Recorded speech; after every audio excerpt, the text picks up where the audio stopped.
IB ഉദ്യോഗസ്ഥ മേഘ മധുവിന്റെ ആത്മഹത്യ കേരളത്തെ നടുക്കിയതാണ്. ഈ സംഭവത്തിൽ ഏറെ ഞെട്ടലുണ്ടാക്കുന്ന വിവരങ്ങളാണ് അന്വേഷണത്തിൽ പുറത്തുവരുന്നത്. മേഘയുടെ സുഹൃത്ത് സുഗാന്ത് സുരേഷിന് ഒരേ സമയമുണ്ടായിരുന്നത് 3 പ്രണയബന്ധങ്ങളായിരുന്നു.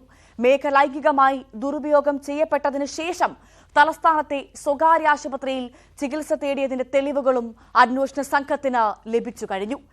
മേഘയും സുഗാന്തും തമ്മിൽ നടന്ന സാമ്പത്തിക ഇടപാടുകളുടെ രേഖകൾ ന്യൂസ് 18നും ലഭിച്ചിട്ടുണ്ട്.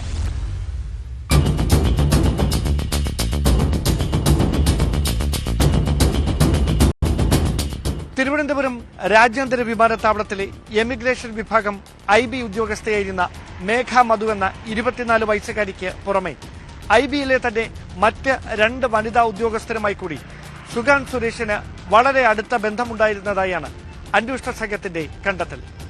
മേഘ മധു ഉൾപ്പെടെ ഇന്റലിജൻസ് ബ്യൂറോയിലെ 3 വനിതാ ഉദ്യോഗസ്ഥരുമായി ഒരേ സമയം അടുപ്പം സൂക്ഷിച്ചിരുന്ന സുഗാന്ത് സുരേഷ് സാമ്പത്തിക ഇടപാടുകൾ നടത്തിയിരുന്നത് മേഘയുമായി മാത്രമായിട്ടാണെന്നാണ് അന്വേഷണ സംഘത്തിന്റെ കണ്ടെത്തൽ.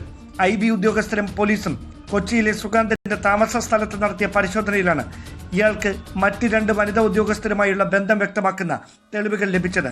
2 തവണ സിവിൽ സർവീസ് പ്രിലിമിനറി പാസ്സായ സുഗാന്ത് മെയിൻ പരീക്ഷയിൽ പരാജയം നേരിട്ടിട്ടും സിവിൽ സർവീസ് മോഹം കൈവിട്ടിട്ടില്ലെന്നതിന് തെളിവായി സുഗാന്ത് സുരേഷ് IAS എന്നെഴുതിയ പേഴ്സണൽ ഡയറി മുറിക്കുള്ളിൽ നിന്ന് കണ്ടെടുത്തു.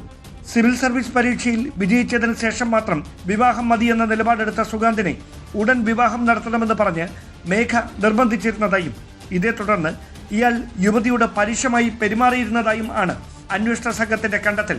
ലൈംഗികമായി ദുരുപയോഗം ചെയ്യപ്പെട്ടതിന് പിന്നാലെ തലസ്ഥാനത്തെ സ്വകാര്യ ആശുപത്രിയിൽ യുവതി ചികിത്സ തേടിയെന്ന് വ്യക്തമാക്കുന്ന തെളിവുകളും അന്വേഷണ സംഘത്തിന് ലഭിച്ചിട്ടുണ്ട്.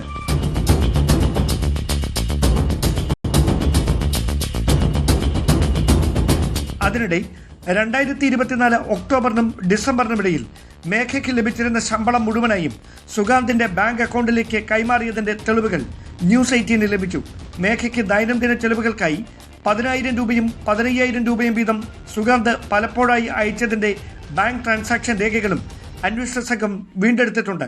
യുവതി ആത്മഹത്യ ചെയ്യുന്നതിന് തലേദിവസം രാത്രി 9:30ക്കും 11 മണിക്കും ഇടയിൽ എന്തൊരു സ്റ്റുപ്പിഡ് ജന്മമാണ് തന്റേതെന്ന് പറഞ്ഞ് സഹപ്രവർത്തകരുടെ മുന്നിൽ പൊട്ടിക്കരഞ്ഞതായും ഇവർ ആശ്വസിപ്പിക്കാൻ ശ്രമിക്കവേ VIP സന്ദർശനത്തിന്റെ ഭാഗമായി IB ഉദ്യോഗസ്ഥർക്ക് വിമാനത്താവളത്തിന്റെ പല ഭാഗങ്ങളിലേക്ക് കൃത്യനിർവഹണത്തിനായി പോകേണ്ടി വന്നെന്നും പോലീസിന് വിവരം ലഭിച്ചിട്ടുണ്ട്.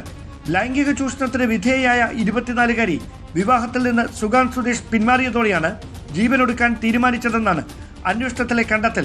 സെക്കൻഡുകളുടെ മാത്രം ദൈർഘ്യമുള്ള യുവതിയുടെ അവസാന ഫോൺ കോളുകൾ ജീവനൊടുക്കാൻ പോകുന്ന വിവരം കാമുകനെ അറിയിക്കുകയെന്ന ഉദ്ദേശത്തോടെ മാത്രമായിരുന്നെന്നും അന്വേഷണ സംഘം വിലയിരുത്തുന്നു.